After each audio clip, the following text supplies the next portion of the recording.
Orang berpikir heran, apa yang mereka kejar ke Palestina? Andai ada orang ingin merebut Irak, masuk akal.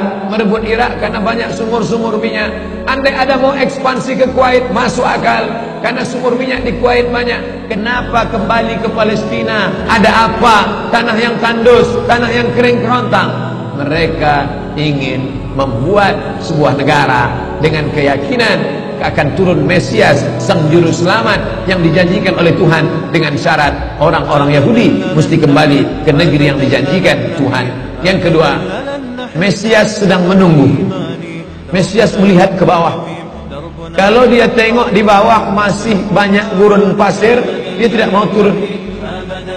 Dia ingin melihat hijau.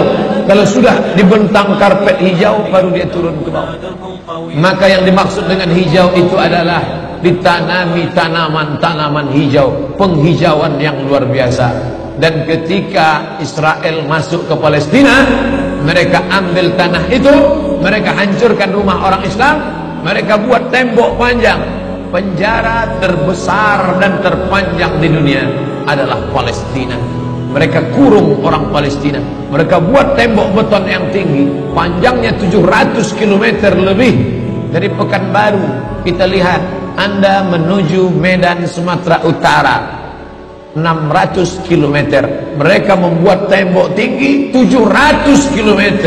Bayangkan, umat Islam terisolir dan mereka tanami hijau-hijau. Makanya Allah berkuasa. Allah mau tunjukkan kuasa, lalu Allah buat tanaman hijau itu menyala. Dalam pokok yang hijau itu menyala beberapa bulan yang lalu. Heran orang, Allah mau menunjukkan kekuasaannya. Kalian tidak mau tolong Palestina, aku yang akan menolongnya. Tanaman yang hijau yang mereka tanam itu tiba-tiba terbakar. Tidak ada yang bisa mematikannya. Sampai-sampai reporter wartawan Amerika mengatakan, tidak ada yang bisa mematikan kebakaran ini kecuali Tuhan, karena Dia yang membakarnya. Mengerti keadaan kita zaman sekarang. Jangan sampai dikatakan Palestina bukan urusan kita. Ini kan masalah politik. Indonesia ya Indonesia, Palestina ya Palestina. Antum tidak mengerti masalah dunia. Palestina adalah masalah umat Islam. Subhanalladzi asra bi'abdihi. Maha suci Allah yang sudah memperjalankan hambanya minal masjidil haram, dari masjidil haram, ilal masjidil aqsa, masjidil aqsa, masjidil aqsa Palestina. Kita yang tertulis dalam kitab suci kita bahwa kita punya ikatan emosional. Kenapa kita tidak yakin itu? Yahudi ajarannya dibuat-buat, ajarannya mitos, tapi mereka punya keyakinan yang luar biasa. Mereka rebut negeri itu, mereka kuasai, mereka hancurkan negeri musuh. Atas dasar apa? Keyakinan bahwa Mesias akan datang. Yang kelima, apa yang mereka lakukan untuk Palestina?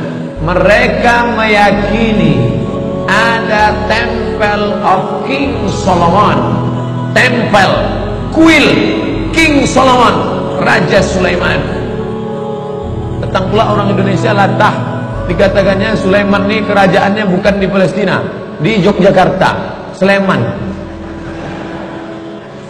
Kata dia, King Solomon itu punya tempel kuil, dan Temple of King Solomon letaknya pas di bawah Al-Masjidil Aqsa. Apa maknanya? Mereka mengeruk setiap hari bulldozer, traktor, ekskavator, terus mengeruk keliling Masjidil Aqsa. Mereka ingin meruntuhkan Masjidil Aqsa. Tulis Temple of King Solomon, enter, pilih image, tampak gambar replika. Inilah kerajaan Sulaiman yang ada di bawah Masjidil Aqsa. Akan mereka naikkan. Mereka sudah bangunkan rumah kecil replikanya, seperti orang Riau membuat rumah replika, rumah Melayu Kampar, rumah Melayu Siak, rumah Melayu Bengkalis. Di mana rumah itu? Di Purna MTQ. Anak-anak kita kalau mau tahu bagaimana rumah Melayu Kampar, bagaimana rumah Melayu Siak, bagaimana rumah Melayu Pelalawan, pergi ke sana.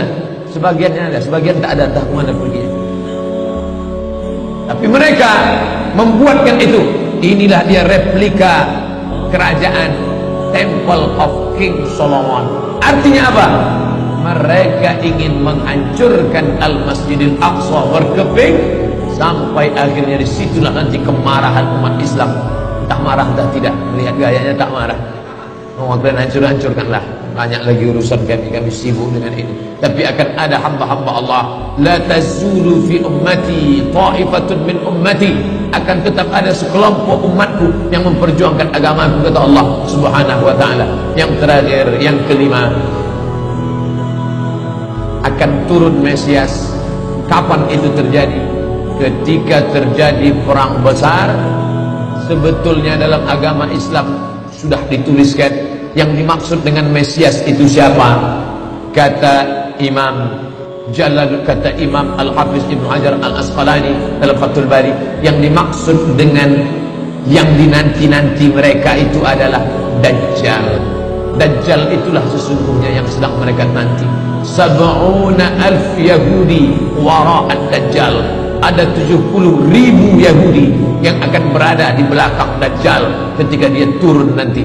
Makanya tiap hari, tiap petang kita berkata, Allahumma inni a'udzubika min adzabi jahannam wa min adzabil qabri wa min fitnatil mahya wal mamat wa min syarri fitnatil masiihid dajjal.